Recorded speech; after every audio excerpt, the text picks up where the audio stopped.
கூட்டும் நடந்தே சென்று இறைவாக்கை முன்வைத்தார். ஒரு சிக்கலான மனிதன், கவிஞன், போர் வீரன் என்று வாழ்க்கை பயணத்தை தொடங்கியவர். கிறிஸ்துவால் பெரிதும் ஈர்க்கப்பட்டு எளிமையை நமக்கு போதித்தவர் மட்டுமல்ல, ஏழ்மையாக வாழ்ந்து காட்டியவர். உலக வாழ்க்கையின் மீது மோகம் கொண்டு பாவ வாழ்க்கையின் எல்லைக்கே சென்ற 11ஆம் நூற்றாண்டில் பல இளம் கிறிஸ்தவ சகோதர சகோதரிகளை நல்வழிப்படுத்தி அவர்களை உண்மையான கிறிஸ்தவ வாழ்விற்கு அழைத்து வந்து பிறரை நேசிக்கவும் உலகில் அமைதியை விதைக்கவும் அவர்களை ஈடுபடுத்தினார். நெஞ்சிருந்த நாம் நினைத்திடுவோம் தூய அசிசியாரை இத்தருணது. செயின்ட் கிறிஸ்டோபர் நமது பயணங்களின் போது பாதுகாவலாகவும் புயல் வெள்ளம் போன்ற பேராபத்துகளின் போது நம்மை மீட்பவராகவும் திகழ்கின்ற புனிதர் இவர். ஒருமுறை குழந்தை ஒன்று தன்னை தூக்கி தோள்களில் சுமக்குமாறு இவரிடம் கூறிய போது அதன் சொற்படியே அக்குழந்தையை தூக்கினார். அப்பொழுது நான் உணர்ந்தார் அக்குழந்தை எவ்வளவு கனமாக உள்ளது என்று. பின்புதான் தெரிந்து கொண்டார் அக்குழந்தை யார் என்று. இவ்வுலகத்தையே தம் தோள்களில் சுமக்கும் இயேசு அவரே என்று.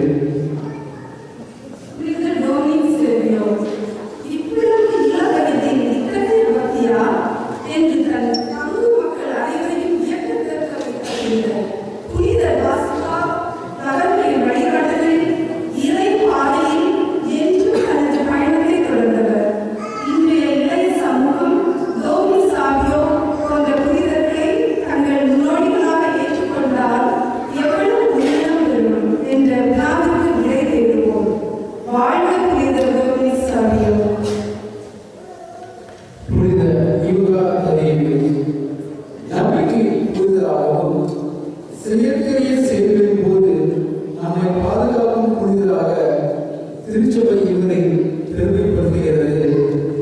இயேசுவின் உறவினரான இவர் திருச்சபையை வழிநடத்த தேர்ந்தெடுக்கப்பட்ட 12 சீடர்களில் ஒருவர். புனித சைமோனிலிருந்து மெசபடோமியா, லிபியா, பெர்சியா போன்ற பகுதிகளில் இறை அருளையும் மறை செய்தியையும் எடுத்துரைத்தார். பேரிடர் காலமான 2ஆம் உலகப் போரின் போது சிகாகோவில் அமைந்துள்ள புனித யூதா தலையின் திருத்தலத்தில் பல ஆயிரக்கணக்கான மக்கள் போர் புரிந்து உலகில் அமைதி திருப்பிட நாளாக செய்தது ஒரு சரித்திர முக்கியத்துவம் வாய்ந்த நிகழ்வு. தூய யூதா தலையை புகழ் வாழ.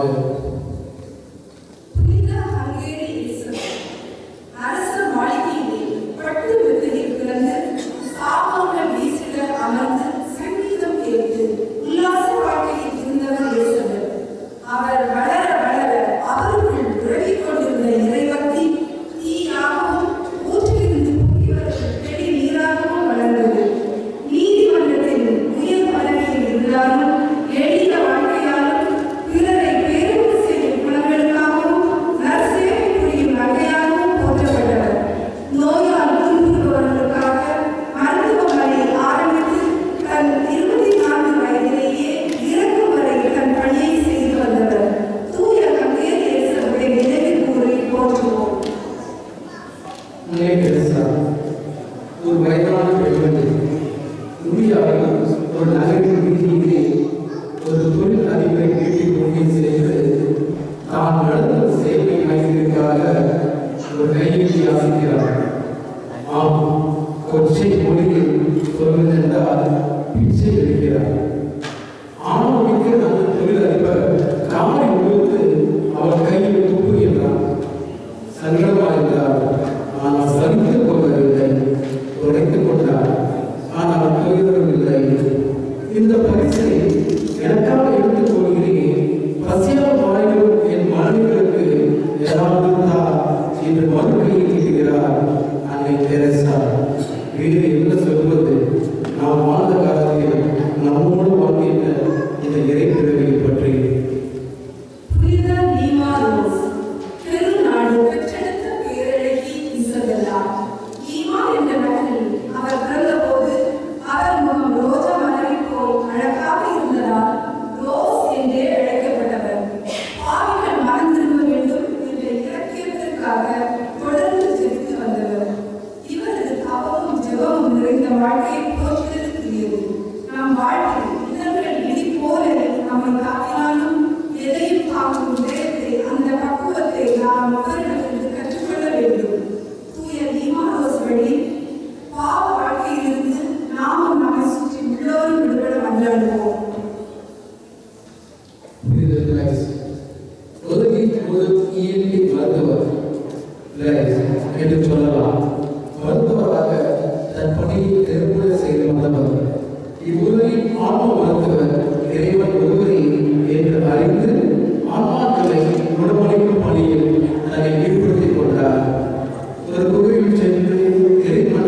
அரசின் படைவீரர்.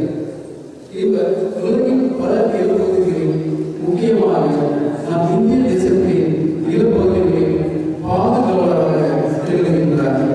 புனித ஜான் டிராகன் கதை மூலமாக இவர் நினைவு கூறப்படுகிறார். 14 புனித உதவியாளர்களில் ஒருவராவார். தூய ஜான் பால் இட்லியை வைத்து பொது உடைமை தத்துவத்தை விளக்க நேர்ந்த காலத்தில் 2000 ஆண்டுகளுக்கு முன்பே 2 ஆடைகள் உள்ளவர் இல்லாதவரோடு பகிர்ந்து கொள்ளட்டும் என்று பொது உடைமை கருத்தை இப்பூமியில் விதைத்தவர் இறைமகன் இயேசு. பொது உடைமை கருத்துக்களுடைய ஆட்சியாளர்களே கொடுங்கோலர்களாக மாறிய போது போலந்து தேசத்தில் ஆட்சியாளர்களுக்கு எதிராக புரட்சி இறங்கியவர். இரண்டாம் வத்திக்கான் சங்கத்தின் தீர்மானங்களை ஆதரித்து திரு அவையில் மறுமலர்ச்சியை ஏற்படுத்தியவர்.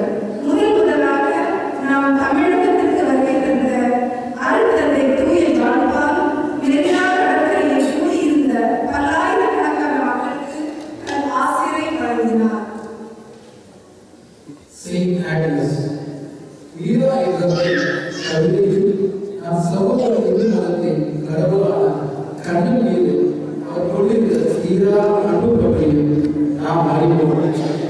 தூய ஆக்னஸ் அவர்களும் இயேசுவின் மீது கொண்ட அதிதீர அன்பால் தன் வாழ்வை நெருங்கி புடமிட்டப்பட்ட தங்கத்தை போலும் தூயதாகவும் பாவச்செயல்கள் ஒரு வாழ்க்கையை இடம்பெறாமலும் பார்த்துக் கொண்டவர்.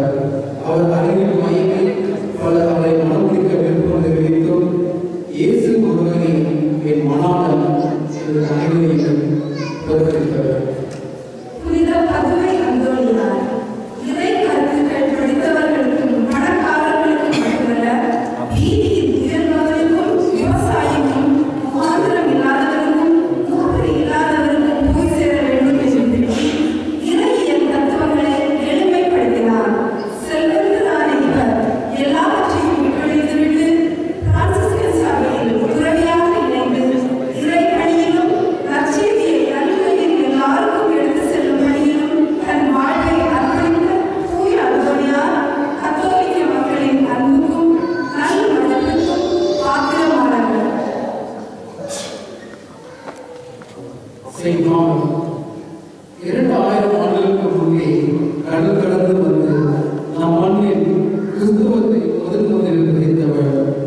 அவர் விட்ட விதையை இன்று பல விசுவாச மதங்களையும் பல கிறிஸ்தவ சேவைகளையும் என்ற அணிகளையும் கோடிக்கணக்கான கிறிஸ்தவர்களை கொண்டு ஆழமான வேலையும் நம் மண்ணில் பதித்துள்ளது. மழைக்காக தன் நூலை தந்தவர் உயிரிழந்து எதையும் நம்புவார். அதை போடுவோம்.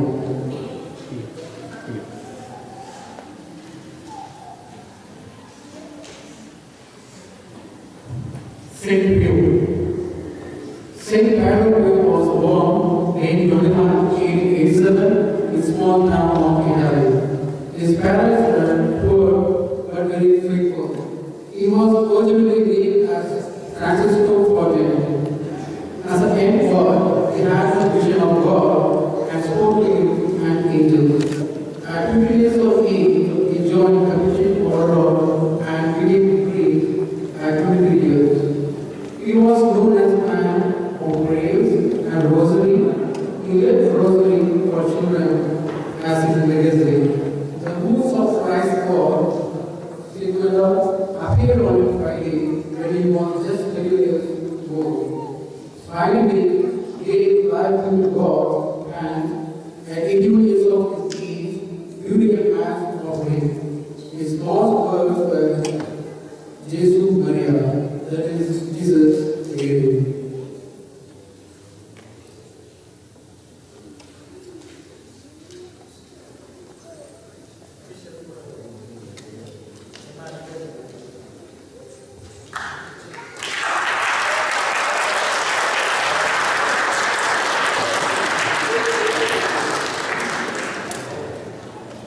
முடிவுரை.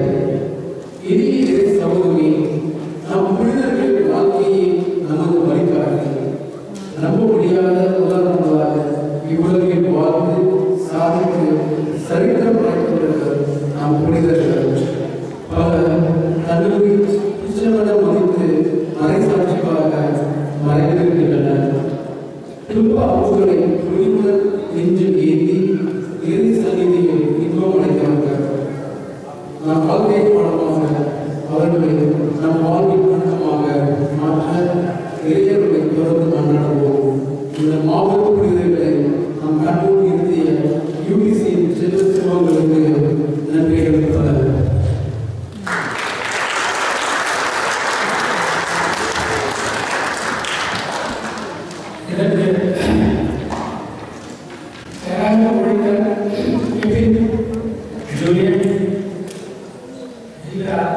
And then Joseph, thank you so much. Let's give it a big hand.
Nandri Adu Vishal